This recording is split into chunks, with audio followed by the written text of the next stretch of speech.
Welcome back to A Minute with Chelsea. We are walking through the Medina of Fez. Our guide is Mustafa, but for today we have a female guide named Adija, and she told us, number one, if anyone has claustrophobia, you need to let us know now, and number two, if you get lost, you need to stay put because you will not find your way out.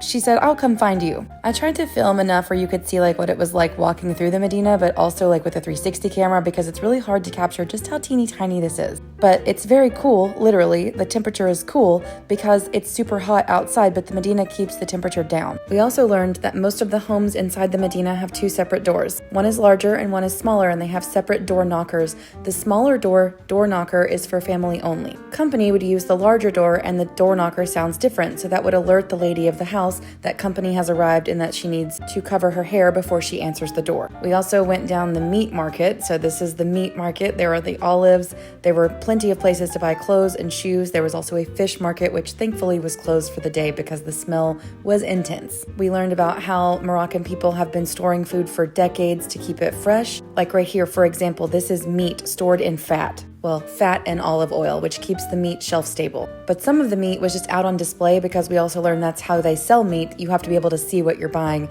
They want to prove that it's fresh.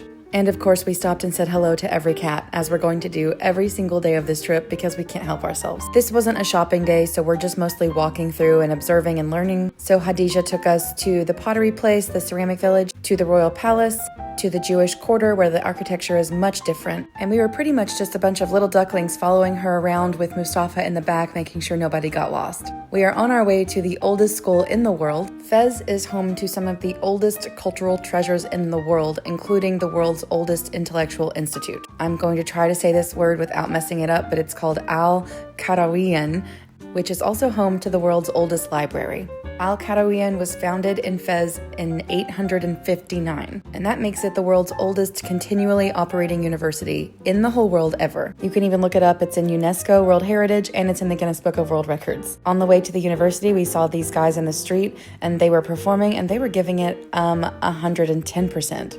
This dance was taking place outside of the copper market, so there was a man hitting a copper pan with a hammer while these other men were hitting drums and dancing, and I was like, whoa, I am overstimulated. It is so loud. We made it to the university, and when we got there were a group of little girls, and they were singing, and we asked our guide, Hadija, what were they saying? And she said, oh, it's a welcome song for you guys. And I was like, that's so cute. We were all pretty hot at this point, so we were sitting down to kind of listen to what Hadija had to say, but also cooling off. A lot of us brought little fans. Then we were set free into the university to take photos and some videos, and that's what we did. There is also a mosque inside the university. Now, this is just according to the internet. Hadija did not tell us this, and if she did, I missed it. But in order to be admitted into the university as a student, you have to have fully memorized the Quran first. And students range anywhere from ages 13 to 30. After we left the university, we saw a donkey, which I just feel kind of bad for donkeys all the time anyway, because I know they're just I don't know, we call them beasts of burden, and they're always doing work for everybody, and I know they need a buddy. I don't know, I just feel bad for donkeys. All of the clips that you've seen today in this vlog were filmed on a Friday, and that means it's Couscous Friday in Morocco.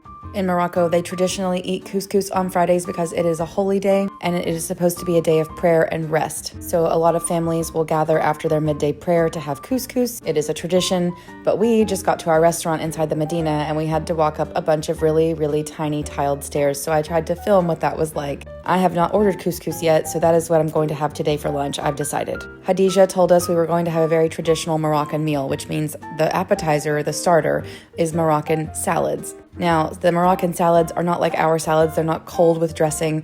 They are warm vegetable plates, kind of like Thanksgiving, it felt like. And the table shares everything family style, so you pass it around, you put it on your plate. And of course, we had bread, and I ordered Schweppes because it's so good, and I wish we had it in America, and we do not. I had one probably every single day. Everyone is really tired right now. We're pretty overstimulated. We're ready to eat, but finally our food came, and we were very excited. This is a chicken pastilla. It tastes like Christmas morning, okay? It's like a phyllo dough with chicken inside and lots of cinnamon. It also has ginger inside and turmeric, so it's very warm holiday spice tasting. And then for dessert, they brought everyone pomegranates and little citrus fruit. And this is me and Kat saving everyone's leftover meat in a Ziploc bag so that we can feed the cats of Morocco. Speaking of cats, Kareem at the hotel sent us an update of Mama and her babies, so here they are. They're doing well.